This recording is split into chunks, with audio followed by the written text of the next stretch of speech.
حضور صلی چھوٹیے اللہ علیہ وسلم کی زندگی قبل از بعثت کے یادگار واقعات میں سے ایک بہت اہم واقعہ وہ حلف ہے جو قریش کے مختلف خاندانوں کے چند افراد نے باہمی طور پر طے کیا۔ حضور صلی اللہ علیہ وسلم بھی اس معاہدے میں ایک رکن کے طور پر شریک تھے۔ زیر نظر واقعہ حضور صلی اللہ علیہ وسلم کی عمر مبارک کے 20 سال کا ہے۔ عربوں کی ساری خرابیوں کے باوجود ان کے اندر ابھی تک اخلاق حسنہ کی بعض باقیات موجود تھیں۔ ظلم کے خلاف کبھی کبھار ان کی رگن حمیت جاگ اٹھتی تھی اور وہ ظالم سے مظلوم کا حق دلانے کے لیے سینہ سپر ہو جاتے تھے۔ قبیلہ بنو زبید کا ایک شخص کچھ مال تجارت لے کر مکہ آیا۔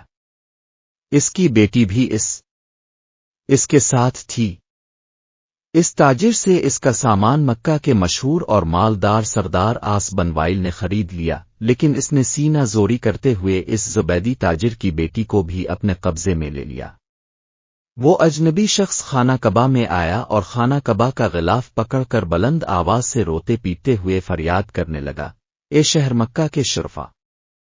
تمیری بااثر آدمی آس بن وائل نے مجھ سے زبردستی میری بیٹی چھین لی ہے۔ میں مسافر اور مظلوم ہوں، تمہاری خدمت میں درخواست گزار ہوں کہ میری داد رسی کرو اور میری بیٹی مجھے واپس دلاؤ۔